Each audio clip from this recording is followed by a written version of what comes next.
মিনিটের মধ্যে লালখান বাজার থেকে আপনি চট্টগ্রাম বিমানবন্দরে যেতে পারবেন। এইগুলি কারা আজকে ধ্বংস করে দিচ্ছে, বাংলাদেশ টেলিভিশনকে আজকে ধ্বংস করে দিচ্ছে, ছাত্র আন্দোলন করতে শেখ হাসিনা ধৈর্য ধরার জন্য বলছে। আমি আপনাদেরকে এগুলি এই কারণে বলছি, আমরা পররাষ্ট্রমন্ত্রীর একজন কর্মী, এই রাঙ্গুনিয়ার নেতা, এই রাঙ্গুনিয়ার অভিভাবক, সারা বাংলাদেশের আজকে 3 জনের মধ্যে একজন এই পররাষ্ট্রমন্ত্রী। আপনারা সরকারি কর্মকর্তা, যারা সরকারি চাকরি করেন, আপনারা আজকে এখানে থাকবেন, আগামীকাল আরেক জায়গায় চলে যাবেন, সেটা হলো চলমান প্রক্রিয়া। আমি তাই বলতে চাই, সারা বাংলাদেশে কি হচ্ছে সেগুলি আমাদের দেখার কোনো বিষয় নেই।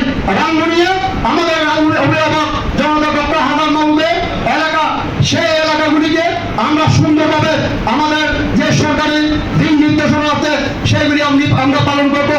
আমি আর বেশি কথা বলবো না, শুধু আপনাদেরকে বলবো, জননেত্রী শেখ হাসিনা আজকে বাংলাদেশকে যেভাবে এগিয়ে নিয়ে যাচ্ছে, বিশ্বের বিভিন্ন ভাগে ভাগে নেতারা সেই শেখ হাসিনার রাজনীতি হলো একটা ষড়যন্ত্রের অংশ হিসেবে 1975 সালে 15 আগস্ট জাতির জনক বঙ্গবন্ধু শেখ মুজিবুর রহমানকে হত্যা করেছে।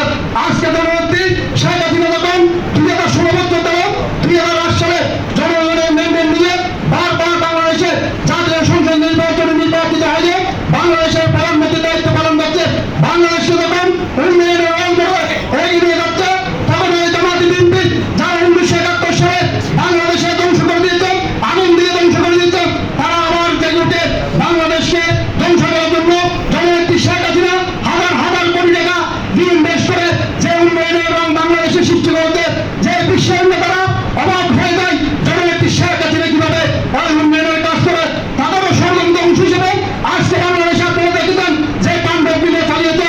আপনারা দেখবেন আমাদের জাতীয় সম্পদগুলি সরকারকে থাকবে, শেখ হাসিনা জীবন সরকারি ক্ষমতায় থাকবে না। শেখ হাসিনা দেশকে উন্নয়নের দ্বার প্রান্তে পৌঁছে দিচ্ছে। আজকে আপনারা জানবেন 10 লক্ষ টাকা শহরে নতুন মোবাইল নাম্বার সংগ্রহ করা হয়েছে। এগুলি কারা? আপনারা টেলিভিশন দেখবেন, বিভিন্ন চ্যানেলে দেখবেন, আপনারা দেখবেন একটা থেকে মিরপুর 10 নম্বরে মসজিদে মাইকের মধ্যে গুজব ছড়িয়ে সেদিন সেই এলাকার মানুষদেরকে অনুরোধ করেছে যে এখানে ডাকাত এসেছে, পুলিশ আমাদেরকে হত্যা করছে। এগুলি বিভিন্ন চ্যানেলে, এখন তথ্য প্রযুক্তির দেশ, সেটা তিনি নিজেরাও বাংলাদেশ করেছে বলেন আজকে জামাতি বিএনপি এইগুলি দিয়ে বাংলাদেশকে ধ্বংস করার জন্য বাংলাদেশে আজকে চক্রান্ত রাজনীতিকে নেতৃত্বে।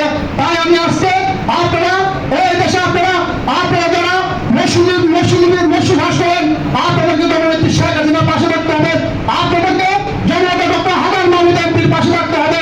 আমাদের সরকারে ভালো কাজ করলে সরকারকে সমর্থন করবেন, ভালো কাজ না করলে সরকারকে সমর্থন করবেন না।